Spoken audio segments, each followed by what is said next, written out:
And we are live. How's it going, Mets, Cubs fans, or wherever you're a fan of? It's your boy Wardy, and we're back out with the latest post-game show as the New York Metropolitans drop Game 2 of a 3-game set against the Chicago Cubs at home at Citi Field by a final score of 3-2. Go figure, as our next post-game show on the channel since our last one in which the Mets lost their 6th consecutive game from the start of the trade deadline.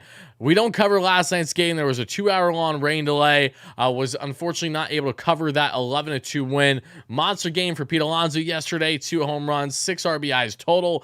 Danny Mendick with his first home run as a New York Met. Just a lot of things to be happy about, at least from witnessing on a 24-hour span, knowing that in reality there aren't a lot of other things to be happy about in Mets land. However, Mets get a big win yesterday. Kodai Senga goes 6 strong. Could have went 7, was slipping because of the rain and all that stuff.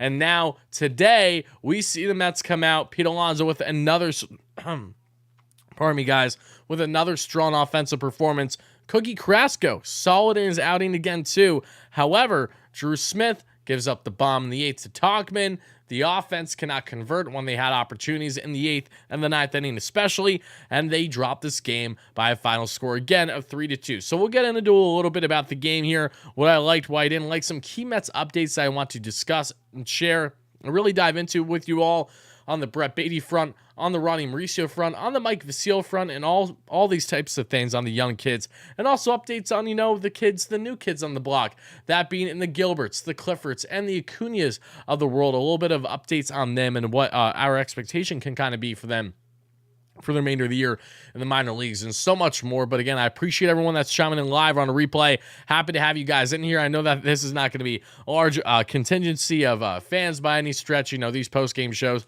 are going to get more brutal by the second, given the lack of productivity, the lack of production that is this Metropolitan Ball Club after becoming the sellers that they were at this year's trade deadline. The Mets, as crazy as it is, with how far they've fallen so far this year, especially post-trade deadline, not in much of a different spot for the wild card that they were in 2 months ago, because a lot of the teams that have been in that wild card spot have really been free falling. Of course, there's an argument to be had. Should the Mets have even sold? Would they be in a better spot if they kept JV, Max, Pham, and all these guys? I would still argue no, but however, it is an interesting discussion to be had at this point. But like I said, let's get into it. Shout out to D. Great member on the channel. Why is Vogie still on the team? Great question. Dave, thank you so much for a $2 haul. Dave says, I knew deep in my soul Vogelfat would hit into a double play. For those that don't know, Danny F. Burgers, Hoagie Vogie, Daniel Vogelback grounded into a game-ending double play there in the 9th inning. A shout out to Thomas, my good man. Happy to have you in here. Long time no see, Thomas. Hope you're doing well, brother. Hope you and your fam are doing great. All you guys watching live on a replay, happy to have you guys in here. Make sure to smash that like and subscribe on as you chime in for the latest show, that is the New York Metropolitans dropping Game 2 of a 3-game set by a final score of 3-2. So let's talk about a couple things before I really deep dive. There isn't much to deep dive about this ball game. Just another, part of my French, earmuffs, parental advisory, just another dog shit game by the Mets this season. I mean, color me surprised. The Mets have themselves a bad ball game, right? We've seen this so many times this year. I've covered the vast majority of them. It has not been fun, but that's the unfortunate reality of it all now, isn't it? But I do want to start by discussing a matter that is certainly interesting, and that is the third base position with Brett Baty and with Ronnie Mauricio. Now, how do these things coincide? Let's get into it.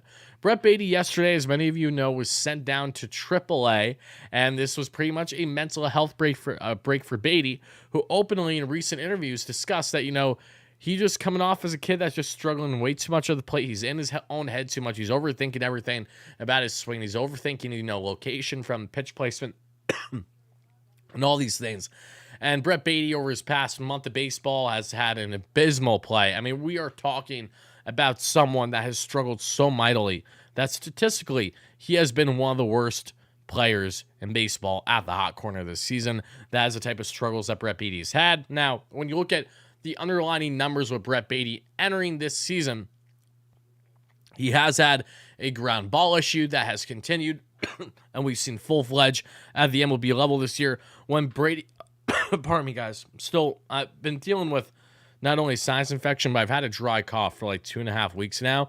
So it comes and goes. So apologies if I don't sound the best for the show. If you just hear me having to mute myself or cough on the side, it's because I'm talking quick and it tends to have the throat flare up a little bit. But I digress. Getting back into this, Baty has had his struggles. If you look at all of his underlying numbers, they have not been pretty. I'm not going to deep dive them all for you right now because honestly, there's no need to. He's such a young player. I'm confident that he is going to be a productive player for the Mets at the hot corner, potentially left field. Hopefully he's caught up before the end of the season, but this was a mental health break that while I want to see the kids up this entire time, I want to see them up at the major league level. I want to see them continue to get consistent reps.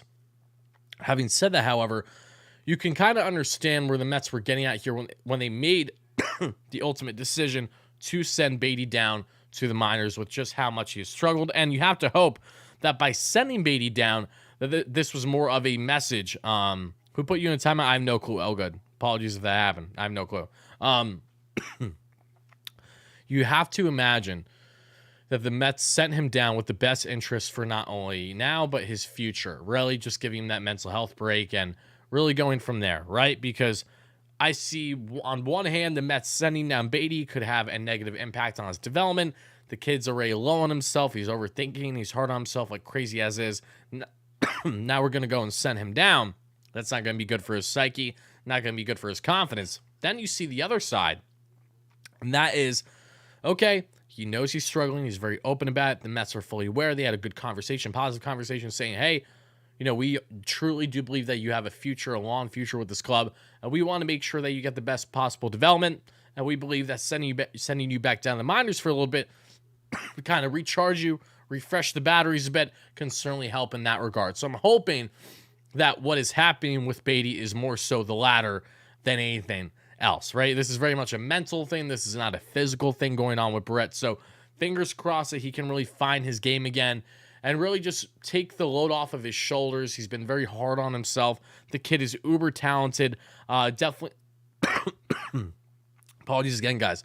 Definitely has a more than capable glove at the hot corner when he is right. Has had his fair share of struggles, do not get me wrong, but definitely a more competent third baseman than someone like Mark Vientos, who struggles with just simple grounders, for example. And the bat, too. When Brett is on, he can hit for opposite field. He can hit for opposite power. He hasn't exemplified too much of that power at the big league level yet. However, I am confident that with more time and more development and truly with more confidence and not overthinking things, that we can get the Brett Baty that we've all loved and coveted, which is what hyped him up as much as he did heading into the season, to say the least. Bear with me 1 second, guys. I'm going to just grab a cough drop real quick and hoping that is the remedy to me having this annoying cough. So give me 1 second.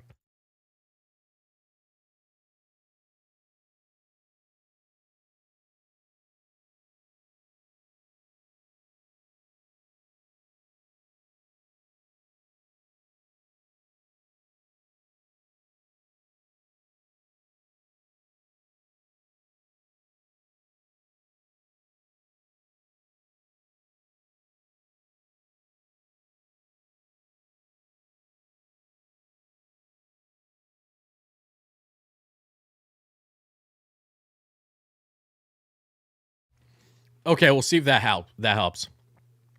Let's see. A lot of these prospects are not going to be good. I mean, a lot depends on to what context, Lillian. If you're talking about a lot in context to just top prospects, that's not necessarily true. The Mets have a lot of excitement and potential with their young top prospects. If you're talking about the farm as a whole, yes, that's the case. There are very little prospects that actually pan out in the grand scheme of things with a true prospect pool and things of that nature. Let's see. Daniel says, Wardy, if we down there for amount of day, if he's down there for amount of days, doesn't Mets get another year control of Baty? I'm not entirely sure. See you later, Elgood. I'm not entirely sure, if I'm being quite honest with you, Daniel. That's something that I would have to do my due diligence on. I know that there's a date though for Ronnie Mauricio, for example. That if Ronnie is brought up by a certain time this year, then the Mets will make sure that they have control of him for next year. Like, it doesn't hurt them in any way, shape or form. Jaw, how's it going? Says, I gotta ask, Rory, do you think if somebody stops watching the games, they're not a good fan? No, I don't think that's true at all. I think mental health is an important thing, and as someone who wants to enjoy their day to day, and not be miserable. Sometimes, yeah, I think it's okay if you miss some games, especially when the team openly commits to saying, "Hey, we're not pushing for playoffs anymore. We're in kind of a transitionatory stage type thing."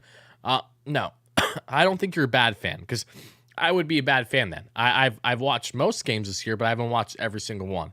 I missed a couple, and the most that I have missed have been recent since the trade deadline. So I think that's justified. So no, I do not believe you are a bad fan if you miss some games because there's 162 games in the season.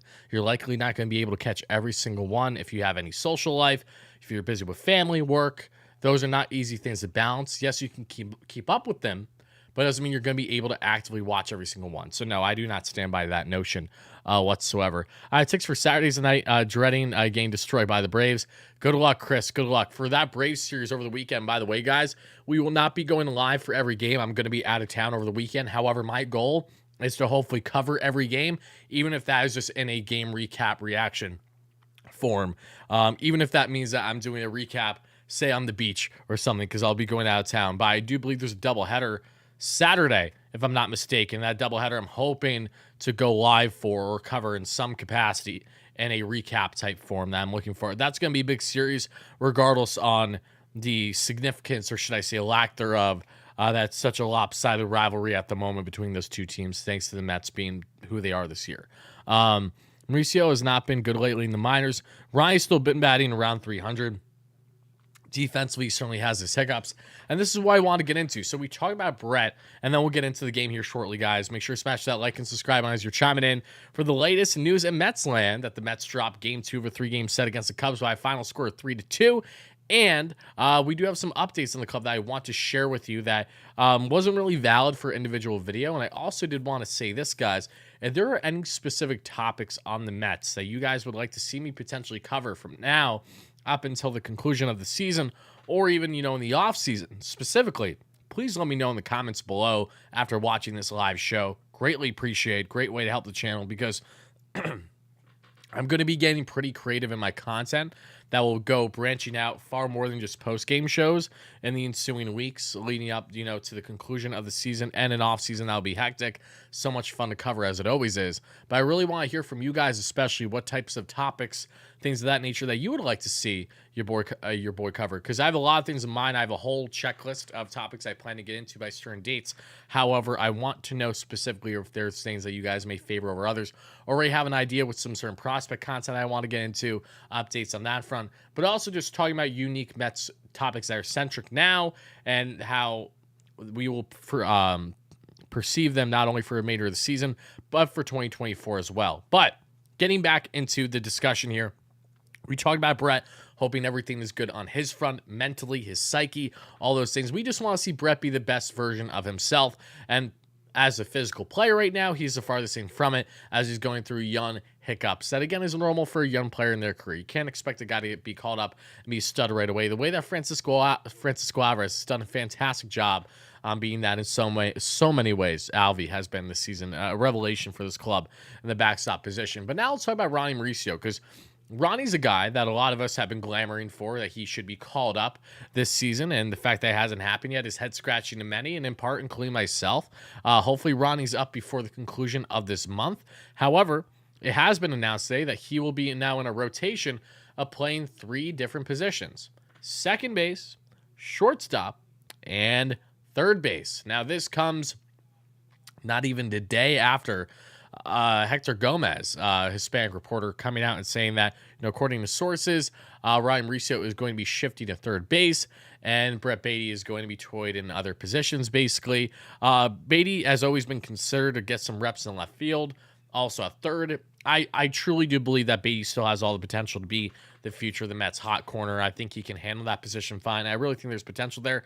However, given his size, Ronnie, I do still want to see get more reps in left field. However, I definitely can see a world where Ronnie is thriving at the hot corner.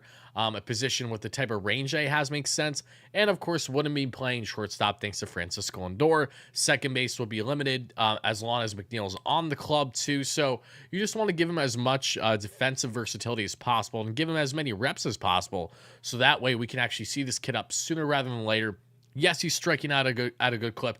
Yes, he struggles to get his consistent walks, but he still hits for a high average. Plenty power. Ronnie hit his 17th home run of the season this year in AAA tonight, as a matter of fact. And speaking of updates on tonight in the minor leagues, let's talk about Mike Vasile, one of the Mets' top pitching prospects. Had a no-hitter going into the ninth tonight. Unfortunately, it fell short in the ninth. Such a heartbreaker. But Mike with a phenomenal outing, a nice bounce-back outing, because he has had his fair share of struggles this year since being called up to AAA. So nice to see Vasile have himself a strong outing in AAA today. And speaking on the minor leagues as a whole, and this will wrap up the discussion on the player front before getting into the game. And of course, I have to let you guys know about our great sponsor, Mojo Sportsbook, that we will be getting into very, very soon. Luis Angel Acuna, Gilbert, Clifford, the new boys on the block. Marco Vargas, too, has been thriving in a PCL for the Mets. One of the two prospects the Mets acquired, and the David Robertson deal, in which D-Rob has not been looking great since being dealt to Miami, so it's already a trade for the Mets there that we're seeing. Luis Angel Acuna has looked very sharp since being there now in AA with the Mets. He spoke to the media today and, just said, he's very much looking forward to playing against his brother, potentially a lot, Mets Braves. And he said, obviously this is out of my hand. However, I do believe that I'm going to be up with the team soon. Now, for those that don't know, Luis Angel Acuna, the high-flying, young, coveted prospect, arguably the top prospect now in the Mets organization, not named Kevin Parada, for example, or Gilbert or Clifford. He has an expected time of arrival according to MLB Pipeline of 2024. So he's a name that we're going to talk in individual video content of, really talking about prospect rankings and just his raw power and potential with this club is certainly going to be something exemplified, not only for the remainder of the year in the minor leagues, but a lot of buildup in the offseason heading into 2024. Could he make a case to crack the Mets roster right away next year? That is a true valid question we're going to have. And now we get into Gilbert and Clifford, these young guns, two outfield prospects the Mets acquired. Already their top two outfield prospects, along with Alex Ramirez, who's another stud in his own right, minor leagues for the Mets. Gilbert and Clifford are off to great starts in their own right now in the Mets organization. And Clifford, this kid, Gilbert has a lot of raving reviews. Do not get me wrong. He was deemed as the Astros' top prospect, but Clifford was moved up last second as their top number 2 prospect, according to Jim Callis of MLB Pipeline the day of the trade deadline. And Clifford's raw power, who already has hit a bomb in the minor leagues for the Mets, his raw power and his ability is so highly coveted to the point that people truly do not understand how the Astros allow this kid to walk. It was one thing to trade away Drew Gilbert. It's another one to allow Clifford to be dealt. People believe that the potential that this kid has in the Mets organization is through the effing roof. So it's nice to see the Mets do their absolute best possible with the assets that they parted with and the contracts that they ate at this past year's trade deadline. And now we're going to have a lot of exciting topics to get into in regards to the future of the team in Queens, not only with the Batys, the Alvarezes, the Vientoses, the Mauricios, but also even the younger kids on the block in the Luis Angel Acuñas, in the Kevin Paradas, in the Drew Gilberts, in the Cliffords, in the Alex Ramirez's, and so on and so forth. So this Mets farm is really becoming something special before our very eyes. Obviously, all these kids are not going to pan out. However, if we can see at least half of them, if not more than half, pan out, then that's going to be huge for this Mets team and what they're trying to build as a sustainable success, a true winner year after year with having homegrown talent. This is how you get there. So I'm really, really excited for what that future has to hold. Let's see. What happened in the Queen's Corner podcast? The podcast is still a thing. We have just really been hectic with our schedules. Both Rec, Joe, and myself, we've all been on very varying schedules. And because of the unfortunate tailspin that has been the Mets season, we just haven't been able to emphasize it as much as we would have liked right now. So rest assured, the podcast will be coming back at some point. I will inform you guys when that'll be happening, when that'll be rolling out. At this rate, it's honestly going to be more of a consistent thing come the off season. However, we are also going to be getting into not only the Queen's Corner pod, but we have some new shows that I'm really excited that I'm going to be sharing with you once we get into the off season. That's going to be not only Mets centric, but baseball centric. Yes, guys, you heard that correctly. Your boy Wardy is finally going to start to do content, and it will be on the channel as well, but will not only be just Mets, we will be getting into more baseball as a whole oriented content that I'm really, really excited to get into. Your boy's finally branching out a little bit. So now you're not only going to hear my Mets perspective, but you're going to hear my opinions on the league as a whole with groundbreaking topics, breaking news, not just for the Mets, but breaking news that happens all throughout the offseason with other clubs, sharing my opinion on those, headlining topics, rankings, all these kind of fun discussions that all of us baseball fans do. Your boy's finally going to start to do that. So that way, for when there's times where say, hey, there isn't too much to talk about in Mets land, either because of a lack of moves, a lack of excitement with the club, you'll at least be able to hear my opinions and share yours on baseball as a whole. And I think you guys are thoroughly going to enjoy that. So that will be coming, likely starting in the offseason. Working on many things right now as we speak, trying to juggle them all has not been easy. But having a lot of these discussions with a lot of great people that will be working on me with these projects. So hoping to get them out there for you all when the timing is right. But off-season content is definitely going to be a doozy this year because we will be mixing things up a bit. It will be different than previous years, more than likely, as long as what we have envisioned and what we're building stays true to that. I think we're going to be in a very nice spot. I'm excited to share that with you all. But talk about the game now. We're 20 minutes in this. So let's talk about this ball game now, shall we? I just want to get those Mets updates for you all before we really expand it further on opinions. So make sure to smash that like and subscribe button. Thank you guys so much. So not too WardyNYM, exactly. Not too much that really needs to be said about this ball game. Pete Alonso won 1 for 4 with a 2-run home run. He has 34 bombs on the year, over 80 RBIs. You love that from Pete. He hits a dead center bomb. They initially call it a double. They review it. It hits the black on the wall. That means it is a dinger. Alonso has 3 home runs over the past 24 hours. Why? Because Pete is starting to get locked in, baby. It's better late than never, especially with all the controversy, the rumors going around on his potential future or lack thereof with the club. It's nice to see Pete really starting to get zoned in now, barely baseballs. And it's funny, you saw Pete hit those towering home runs yesterday. The 3-run home run, the 2-run home run, and then driving that final run off of Tucker Barnhart, the freaking catcher who was throwing the baseball in the 9th as, waving the white flag as a pitcher, if you will. The 6 RBIs total Alonso had. Alonso's had a knack for a while of doing really cover all sports. Easier said than done, my friend. If a major network wants to pick me up and just have me talk about everything, then that's a different discussion. But until that time comes, if that time even comes, if I decide to do something like that, because I have been offered certain opportunities before, just wasn't the right timing, in my opinion. If those things come, then we'll discuss them then. But I know all sports is fun. The only thing, I'll get to that in a second. Point being here with Alonso, it's great to see him do what he did here over the past 24 hours, and I'm just excited to see, hopefully, him continue to get on this run. But there was one thing that I did want to say that I actually blanked on, so I apologize because I read that comment. The one downside as a sports personality when you cover all sports is that unless you are truly being diligent enough where you're really going out of your way, you're losing countless hours of sleep every single night to inform yourself on all the latest headlines and truly everything going on in the respective leagues for every team. Unless you're doing that due diligence to an absolute T, which I know many people are and I commend them for, you're talking out your ass. There are people on major radio networks that you listen to daily that I'm not going to verbally say who they are or what networks they are because I'm not trying to hurt any relationships, but they know who they are. When you speak on all these sports and say you're a really big baseball guy and you want me to talk about MLS, you want me to talk about certain aspects of NFL, even NBA, for a lot of these guys, they don't have the knowledge. So they just speak out of their ass. They say outlandish things. Gets a lot of clicks because they're big sports personalities, and they're like, "How dare they say this?" But at the end of the day, it's for the controversy. It's to cause the havoc. It's to cause the conversation. It's to cause, even though you might be shit talking, you might be negative press, but it's still press.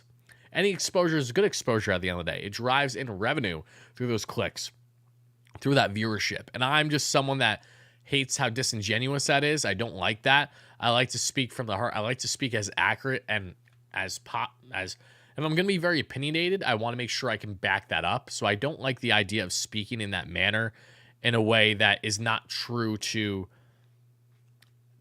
what is actually being discussed. I don't want to sit here and talk about let me get a quick example, then we'll talk about the game here. I do not want to sit here and talk about how Why am I blanking? I don't want to sit here and talk about how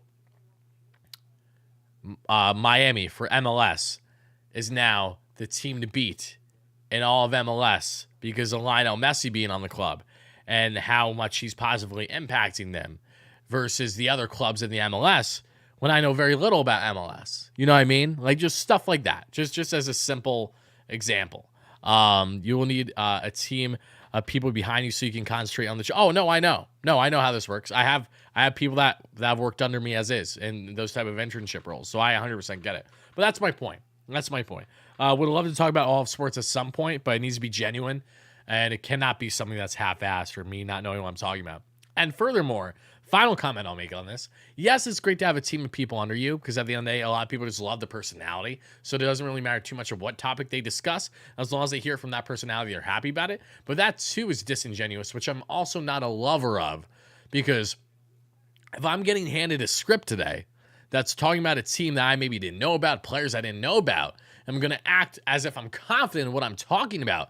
Yeah, I might be able to do a good sell job, but it doesn't change the fact that I'm talking out of my ass. I was given a script. The guy who has this knowledge should be the one up here on the stage, on the platform, on the show, whatever it may be, and he should be the one having said discussion because he's the one that didn't only do his due diligence on his homework, but he's the one that is probably more passionate. He is the one who actually knows what he's talking about. I can act passionate about something, but whether I am or not isn't completely valid if I don't know who these players are, if I don't know who these teams are, if I don't know the context of the situation of the controversy of said discussion, whatever it may be. And that's all I'll say on that. That's enough of my TED Talk. Just that shit pisses me off. It really does. But getting into the baseball game now, Pete Alonso hits a bomb, right? The Mets are off to a 2-0 lead there in the first. They add on another run that we would see there in the fourth. Unfortunately, though, see the Mets, not a run. Add on a run that being in the Chicago Cubs. The Cubs will get a run back in the fourth. A guy who has killed it all season long, looking like an MVP caliber player again. I'm very happy for him. Would have loved if the Mets took a flyer on him in hindsight, but again, this is the risk you took, and the reward is outweighing the risk. That being Cody Bellinger. Cody Bellinger is batting roughly .332 with a .939 OPS on the season. He hit a solo bomb in this game. And before we know, it's tied 2-2. Carlos Carrasco's final line, as we will get into right here. Cookie goes 5 innings of 2 earned run ball with 5 strikeouts on 75 pitches. Carrasco finally gives the Mets a decent outing, even though it's nothing great. This guy better not be on the team next year. He's been horrendous. He has been a crumbled cookie, to say the least, for the vast majority of the season. Make sure you get a great producer. Wink, wink. I will keep you in mind, Buzz. Thank you very much. Definitely doesn't hurt. So connect with me offline about that on Twitter or the Discord. Thank you for that. Carrasco goes through 5. It's a 2-2 ball game, right? Bickford they get the job done. Drew fucking Smith does what he does best. That is by losing a tied ball game, losing a lead. He gives up a nuke to Mike Tauchman. Tauchman, who's kind of had a revelation of a season for him. 284 average at 817 OPS. Not the Mike Tauchman that we've seen in recent years, but he has really thrived in his somewhat limited role now with the Chicago Cubs. He gives Chicago the lead after the Mets had multiple opportunities in the 8th and 9th inning. They could not convert, and they lose this ball game by a final score of 3-2. As we head into some more numbers that we get through here, Brandon Nimmo coming back from injury, 1 for 4. Starling Marte, by the way, health update for you guys that are curious on the Marte front. Let's see here. Starling Marte, right groin strain. He was just placed on the IL after coming back from migraines. Marte should just be shut down for the rest of the year, truthfully, unless he needs to play to be active to make him feel well physically. Because Marte, that contract is aging like some fine-ass milk, and not meaning that it's aging like soured milk. It's not good right now. Not shocked by it with a guy in his mid-30s, balled out last year, is not getting younger, is going to continue to slow down. He was placed on the IL after just dealing with his migraines, but now Marte, with a right groin strain, received an injection in that muscle today. The Mets say he will be cleared for light activity in the next few days. No need to rush Marte. Just get him healthy, get him right. If it means he doesn't play for the vast majority of the remainder of the year, fine. It's been a horrendous season, easily the worst season he's ever had in his career. But given his contract status and knowing that it's not easy to dump something like that, even though the Mets will be willing to eat that contract if they need to, get him right and see if he can give you some productivity. And hopefully you have a bounce back year in a limited role next year as your starting / backup outfielder in right field. Whatever you need to do, just to get him right is what they need to do, in my opinion. Lindor 1 for 4 today. Alonso, again, 1 for 2 with the 2 RBIs. Vogelback, more like Vogelblatt. Nothing there from Vogie. 0 for 4 today, looking horrendous as usual. Vientos 1 for 3 today. Marky V has been barreling the ball nicely a couple times lately. Alvey did not hit, but did have a solid at-bat when he was pinch hitting in the ninth. Mendick did not get his opportunity. Same thing with Raz. Of course, McNeil was in the lineup today. McNeil grounded out for the final out of the 8th because, of course, he did. I'm saying that half jokingly because I love Jeff, appreciate him, but man, oh man, he's struggled mightily this year. Just my man just does not know how to spread the field. He doesn't know what left field is to save his life this year, as has been the case in large part with Alonso hitting for right field. A lot of these guys that have been pull hitters that are able to actually deviate from that with the shift just don't know what to do now that the shift is gone. It's like they want to be stuck in this pull hitter mindset now that the shift is gone, yet they can't even hit well with the shift. So it's like, what are we doing here? But yeah, Abraham Almonte started in right field today, went over 3 today. Of course, he did very well in AAA this year. Got the call because where the Mets currently stand, injuries, all that stuff, and Mets are just going to continue to roll out these type of minor leaguers. But Mark Vientos is a guy that we're going to be watching more and more of. Again, if he's going to be starting third base, he should be starting DH more than anything because I don't see how much his defensive ability gets better at third. However, I just want him to play consistently, and it was nice to see Vientos doing just that, and hopefully we get more of that. Rafael Ortega started in did start in left field today as well. Former Chicago Cub, nothing crazy, and that's really that. I don't really think I got much to say on the Mets production front or lack thereof. I wish I got a chance to cover last night's game because it was exciting, and this is just how it works. I will not be live tomorrow either, so you can expect a Mets win. We will do a recap video, though, at absolute minimum. And then for the Braves series, of course, we will do some live shows, and we will do some recaps. And as I mentioned to you guys already, and I appreciate everyone that's been watching throughout the entire show, watching live on a replay, again, this is unorthodox. I hate that I'm kind of been all over the place lately with the structure or lack thereof, but that is what happens when the Mets have had the abysmal season that they've had. It's not easy to want to cover specific games where they're losing 1-0. Tonight they're losing 3-2. They're brutal. They really are. So it takes a lot of willpower on my end, but the one constant is that you guys always make it worthwhile no matter if they win or lose. So if there's one thing that I'm forever grateful for, even in a very shit season like this, it is each and every one of the viewers. That is you.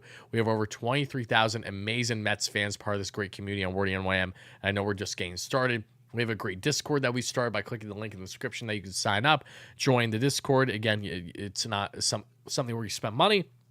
It's just a free platform to talk with me and other amazing Mets fans, share memes, share opinions, call in when we do callers for live shows and all that fun stuff. Again, so easy. We have over 300, if not 400 members already of the Discord, so make sure you're chiming in today by clicking the link in the description. And speaking of clicking the link in the description, before we wrap things up, let's get into our great spots here, that being at Mojo Sportsbook. For those that don't know about Mojo Sportsbook, if you are a New Jersey resident, and if you're a Mets fan or just a fan of Wardy, then this is the place for you. This is a sportsbook that you got to be listening up on because, yes, we have talked about them plenty, a great sponsor here on the channel, but to briefly discuss them, for those that don't know, Mojo Sportsbook is a live betting stock market that's operating out of New Jersey. Every bet on Mojo offers live trading so you can get in and get out all game long. It's stock trading meets sports betting with money lines, player props, and a whole new career-long bet they've created. The best part of it all is that you're in total control of your bets. So what's different about this, again, and I've said this time and time again, Mojo's been a great sponsor on the channel. They're not going anywhere. We have awesome new thing that I'm going to be presenting with you guys over the next month with Mojo, which is going to be so fun. This is something that basically most people out there in the country can partake in, so it's not limited to just jerseys. So stay tuned for that little hint there. However, just like Robinhood app, just like any other stock market type app, where you can invest on stock, you can day trade, do whatever you want. You do that with Mojo, but you're actually investing in players. So you can invest real dollars right now in Francisco Alvarez. You can invest real dollars right now in Pete Alonso, wherever your favorite players of, and you can hold on to that stock. You can sell, you can buy low, you can buy high, whatever you want to do, along with doing your typical money lines, player props, K-props, all that stuff for your typical day-to-day betting. So it's a very unique sports book, and again, you're in total control of your bets, so you can cash in when you're up, or you can cash out if it's going bad. Mojo cash outs are available way more than any other sports book out there.